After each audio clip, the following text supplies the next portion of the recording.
Assalamualaikum warahmatullahi wabarakatuh.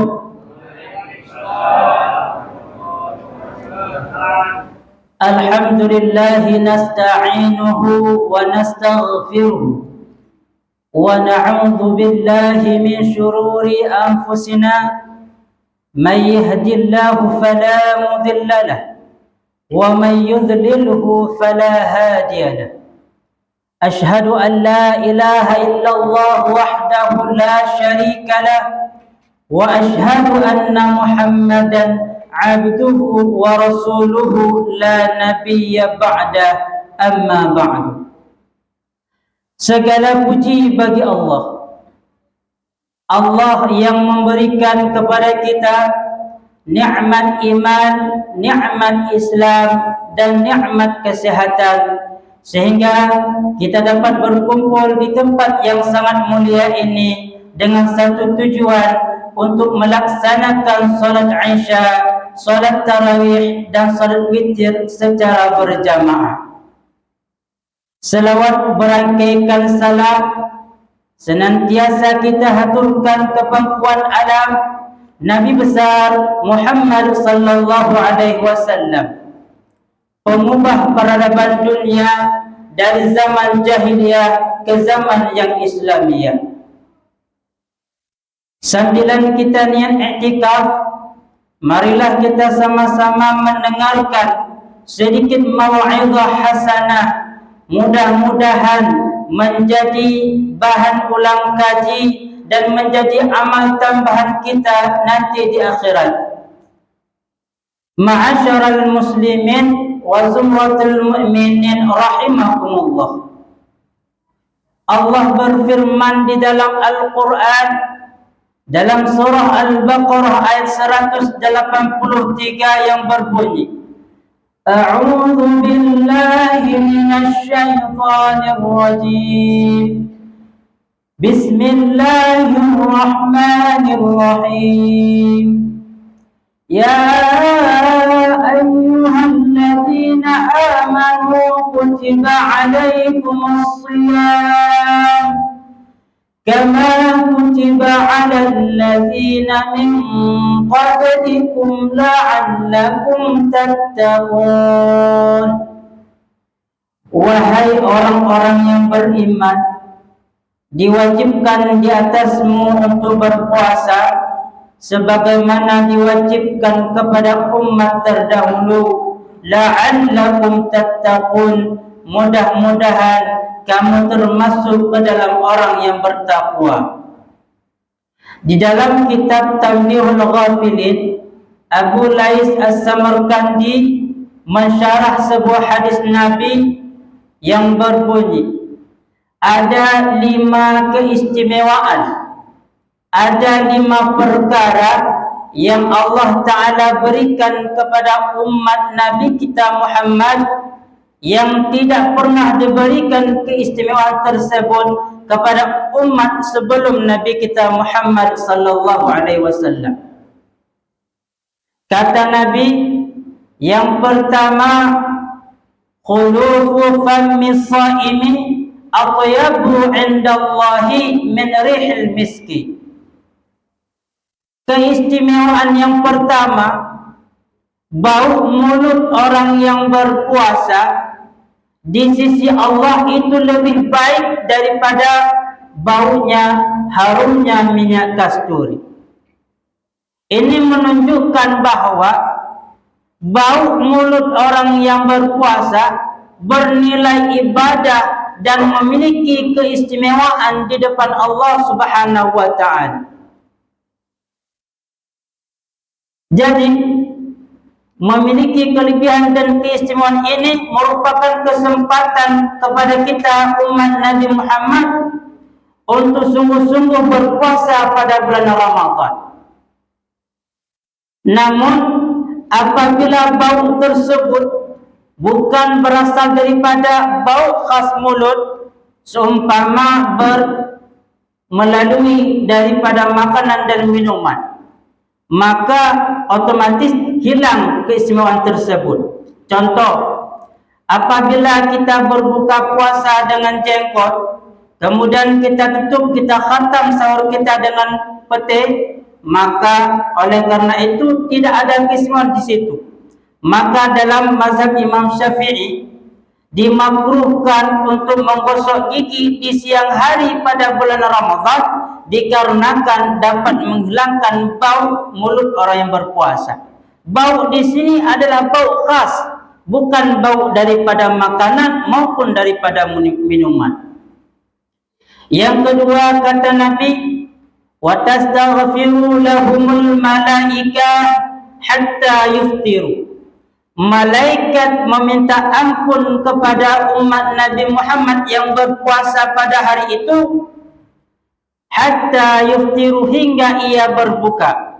Artinya mulai dia berpuasa sejak subuh hingga dia berbuka, detik itu malaikat meminta ampunan kepada Allah Subhanahu wa taala supaya mengampuni hambanya yang berpuasa pada waktu itu yang memiliki dosa, kesalahan dan maksiat.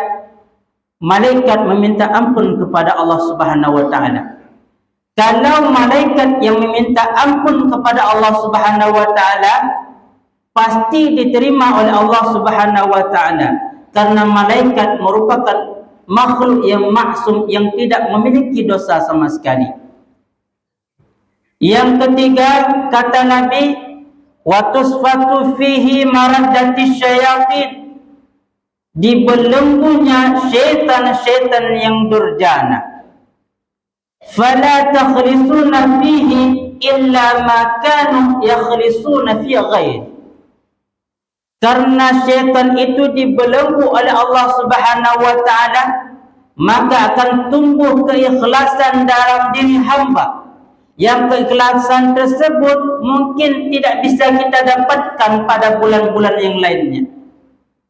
Jadi kita terbebas untuk melaksanakan ibadah, terbebas daripada godaan syaitan.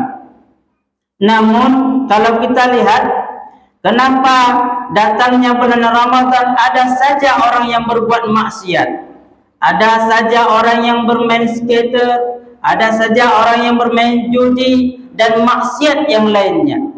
Jawabannya adalah kejahatan, kesalahan dan kemaksiatan yang dimiliki oleh manusia itu bukan hanya semata-mata perbuatan dan bisikan syaitan, tapi ada hawa nafsu yang ada pada diri manusia. Hawa nafsu inilah yang membelenggu seseorang tersebut untuk berbuat maksiat kepada Allah Subhanahu wa taala. Apa beda bisikan syaitan dengan bisikan hawa nafsu? Kalau bisikan syaitan itu berubah-ubah. Misalnya, kalau dia menggoda manusia dengan model A ini tidak berhasil, dia akan mencari model B.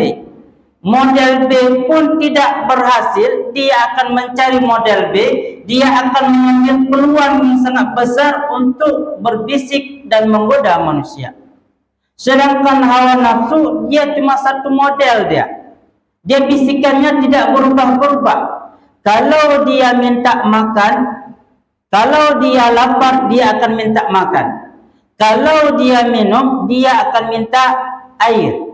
Dia tidak akan berubah-ubah bisikan daripada hawa nafsu. Maka dengan tidak terbatasnya bisikan syaitan membuat hamba-hamba Allah Ta'ala ini di dalam bulan Ramadan leluasa untuk mengerjakan perbuatan yang baik. Keikhlasan dia akan tumbuh, yang keikhlasan tersebut tidak akan mungkin tumbuh kadang-kadang di bulan yang lainnya. Yang ketiga, yang keempat, wa yuzayyinullahu kulla yaumil jannata. Allah Ta'ala menghias syurga setiap hari. Wa yuqalu laha, kemudian Allah Ta'ala berkata kepada surganya, yushiku ibadiyas sa'imuna antalqiya anhumul mu'nata wal adha. Wahai syurgaku, engkau bersiap-siaplah, karena orang yang berpuasa pada bulan Ramadan dia akan menjumpaimu sebagai jerih payah yang dia buat selama dia mengerjakan ibadah dalam bulan Ramadan. Artinya, orang yang berpuasa pada bulan Ramadan ini balasannya adalah syurga. Ada satu syurga yang namanya syurga Rayyan yang dikhususkan bagi orang-orang yang berpuasa. Kemudian yang terakhir kata Nabi, wa yaghfiru lahum jami'an. Allah Ta'ala akan mengampuni semua dosa-dosa daripada hambanya yang bertaubat, daripada hambanya yang meminta ampunan kepada Allah Subhanahu wa Ta'ala. Makanya bulan puasa ini juga dikenal dengan bulan maghfirah, bulan penuh ampunan daripada Allah Ta'ala. Siapa saja yang meminta ampun kepada Allah, maka Allah Ta'ala akan mengampuninya. Siapa saja yang bertaubat, maka Allah Ta'ala akan terima taubatnya. Siapa saja yang berdoa, insya-Allah Allah Ta'ala akan mengabulkannya. Jadi semua perbuatan yang dilakukan dalam bulan Ramadan ini Allah Ta'ala lipat gandakan. Baca Al-Quran Allah Ta'ala lipat gandakan. Bersedekah, melaksanakan salat-salat sunnah Allah Ta'ala lipat gandakan. Jadi beruntung orang-orang yang mengamalkan, yang mengerjakan suatu perbuatan yang baik di bulan Ramadan, yang konsisten dan istiqamah kepada Allah Subhanahu wa Ta'ala. Di dalam hadis yang lain, Nabi bersabda ketika Nabi beranjak ke mimbar, kemudian Nabi mengatakan amin, amin dan amin. Kemudian sahabat bertanya setelah itu. Kata Nabi, malaikat Jibril berkata kepadaku, celaka dan celaka dan celaka orang-orang daripada umatmu apabila datang bulan Ramadan sampai akhir bulan Ramadan itu tidak diampuni dosanya oleh Allah Ta'ala. Jadi orang ini sangat celaka karena tidak bisa mempergunakan waktu yang Allah Ta'ala berikan dalam bulan Ramadan untuk kebaikan, untuk meningkatkan amalan dia kepada Allah Subhanahu wa Ta'ala. Itu yang pertama, orang yang celaka ketika datangnya bulan Ramadan. Yang kedua, orang yang celaka ketika datang bulan Ramadan adalah orang yang masih durhaka kepada kedua orang tuanya. Tidak sanggup kita balas jasa ayah kita, tidak sanggup kita balas rezeki yang ayah berikan kepada anaknya. Kemudian ibu kita, ada 5 air yang tidak sanggup dibalas oleh anaknya. Yang pertama, air ketuban ketika mengandungnya. Yang kedua, air darah ketika melahirkannya. Yang ketiga, air susu ketika menyusuinya. Yang keempat, air keringat ketika merawatnya. Dan yang kelima, air mata ketika mendoakannya. Tidak sanggup kita balas. Yang ketiga, orang yang celaka adalah orang yang dari umatmu menyebutkan namamu namun tidak dijawabnya. Mudah-mudahan kita termasuk ke dalam orang-orang yang mendapat ampunan daripada Allah Subhanahu wa Ta'ala, dan Allah Ta'ala lipatkan amalan-amalan kita. Perbanyak amalan-amalan kita seperti membaca Al-Quran, salat sunat, bersedekah dan amalan-amalan yang sunnah lainnya kita perbuat, kita perbanyak pada bulan Ramadan. Mudah-mudahan kita tidak termasuk ke dalam orang-orang yang celaka dan akan dimasukkan ke dalam neraka oleh Allah Subhanahu wa Ta'ala. Wabillahi taufiq wal hidayah wal huda wal inayah. Assalamualaikum warahmatullahi wabarakatuh.